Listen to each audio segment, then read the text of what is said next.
Hello and welcome. My name's Carrie and I'm one half of Two Big Girls Crafting, and I'm going to share with you how I created the mechanism for this Mexican wave card. So it all starts with a piece of cardstock measuring 16.5 by 13.5 centimetres. We're going to put the long side in first and we're going to score it at 1.5 centimetres, 3 centimetres, 4.5 centimetres and 10.5 centimetres. Next we rotate the card so that the score lines are now going horizontally, and we're going to cut this piece into strips that are 1.5 centimetres wide, so that each strip will be 1.5 by 16.5. All pre-scored for you. Much nicer than trying to score each little strip individually. Now, I'm using cardstock for this sample, demo of how to do it. You can, of course, use any coloured cardstock you like. You can also use acetate, as I did in the sample I showed at the front. But I've also seen people using vellum, which I think would be a great idea. It is one that I think I'm going to be doing in the not so distant future. And I like the idea of vellum because I can colour it from behind or use patterned vellum to create soft, gentle look, which I think would work beautifully with flowers. Okay, so now we have 1, 2, 3, 4, 5, 6, 7, 8, 9. 2, 4, 6, 8, 9. 9 strips. So we're going to put the strips to one side and I'll show you what we're going to do. So please ignore the fluffies on the edge of my trimmer, needs a new blade. With the end with the 3 small score lines at the top, we're going to start with a mountain fold, a valley fold, a mountain fold to create the M shape. Excuse me. We're then going to fold the other end over to create that shape. Throughout this project, I've used strong double-sided tape. So in my case, I'm using tear and tape from Stampin' Up because I love the fact that I can just tear it. I don't have to get scissors out, which makes things a lot quicker. So we're now going to put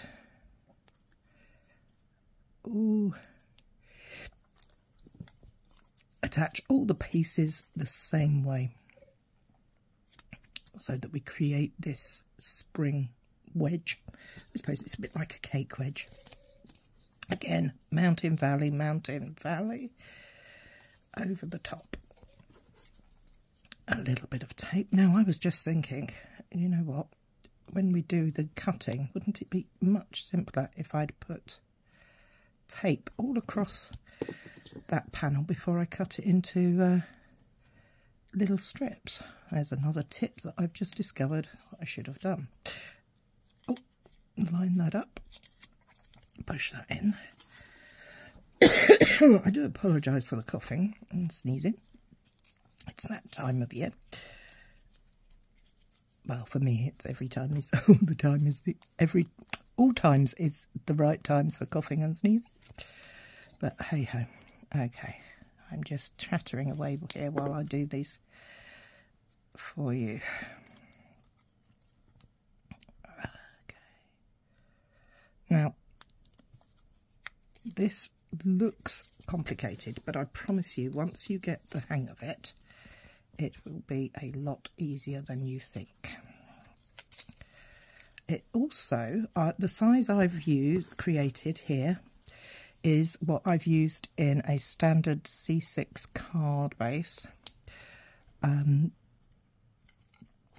I think you could very easily change it up, make your strips wider, you could make them longer, quite easily. It's one of those times when you realise that when we learnt maths at school that we thought we'd never use, actually we do use it, we just don't recognise that we use it. Work out equal measurements and all that jazz. Okay.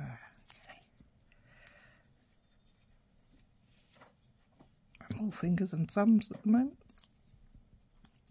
There we go. Now if you're doing this along with me, you will be doing it at the same time. If you are watching and then going to do it another time, may I suggest that you fast forward till you see all of these little strips completed.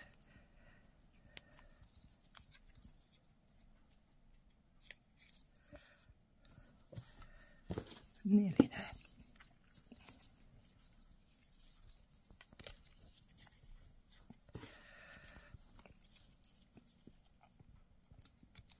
I suppose you could use wet glue for this if you don't do tape, but I think you could also use a tape runner. I think personally for cardstock it doesn't really matter. For anything else I think you'd have to use the medium that is correct for your strips. So for the acetate I used strong tape. For vellum I'd probably use a tape runner.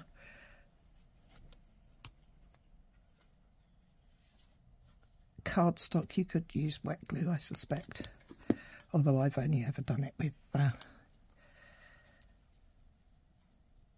thick tape, not thick tape, strong tape, tear and tape.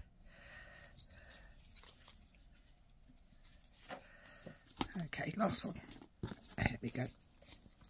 Mountain, valley, mountain, fold over and attach.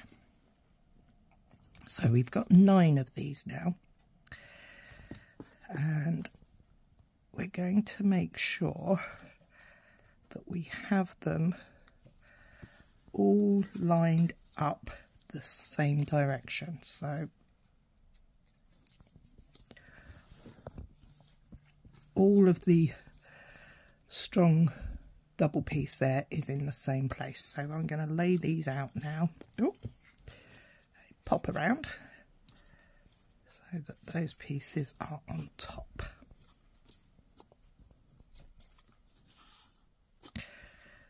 We want some uniformity in this, and it gives a far better finish, I feel. So just clear that off.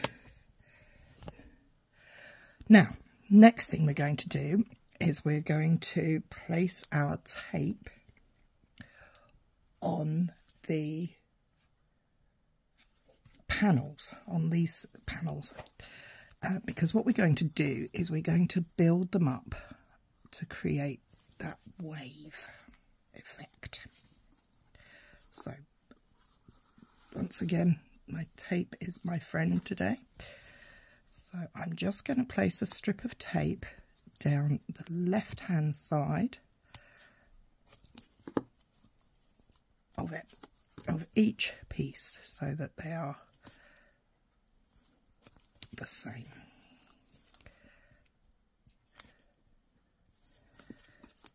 Again, if you're crafting along with me, keep watching. If you're not, fast forward until you see that all the pieces have the white pieces on them.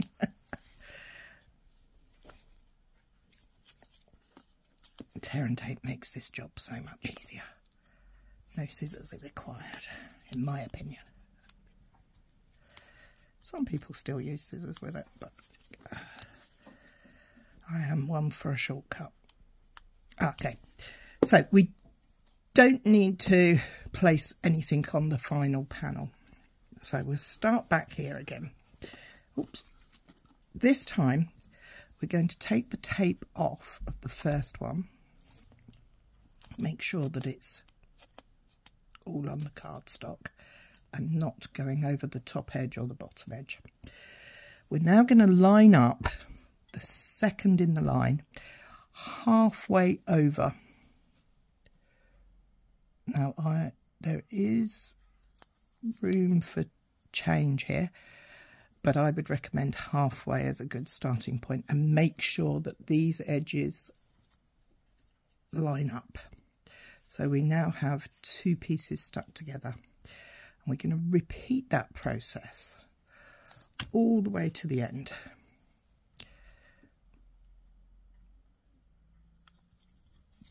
There we go. Again, making sure that you have nothing that's going to impede the mechanism as you're going along. These lines up, these line up. This is a bit fiddly if you have sausage fingers like myself. If you don't, this will be child's play.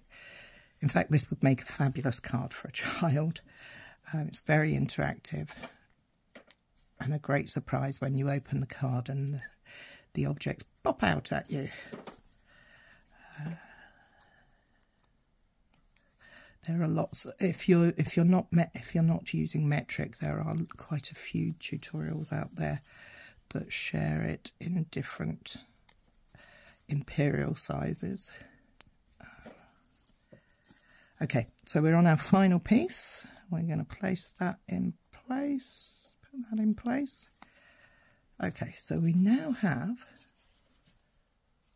the fold, the Mexican wave, the wave, whatever we want to call it.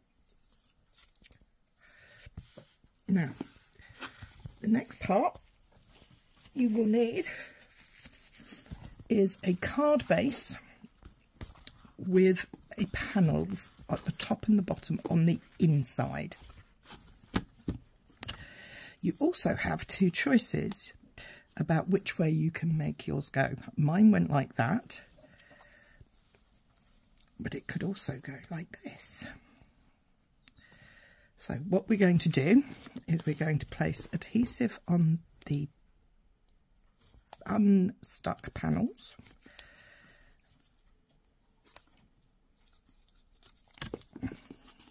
So that one there and this one here.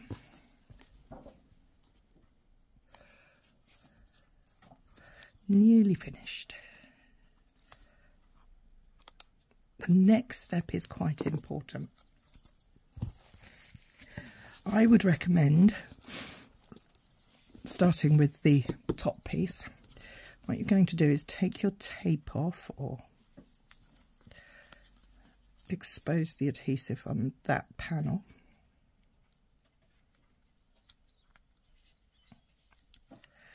Like so, making sure it's all within the gap, the space that you want. And you're going to line this edge up to the bottom edge of the panel. The other thing you need to take note of is whatever is you're going to attach to this cannot go outside the card edge. So be careful with that one. So we've got our pieces lined up and we're going to close our card so that it's attached there, lined up to there. Reinforce the adhesive, and then we're going to take the tape cover off on the other side, or apply your adhesive to the other end of your wave. And again, we're not lining up to this edge, we're lining up to the bottom edge this time. So we're going to line up there and then close. And there you have your Mexican wave card. Tips for decorating. Make sure, as I said, that what you're decorating with does not come outside the edge of the card. Also, make sure that your top one doesn't come out above the top of the card either. You could do all sorts with this. I think it's great fun. As you can see here, my little bumblebee bees, my rainbow of bumblebees, fit inside my card base. Thank you very much and enjoy making.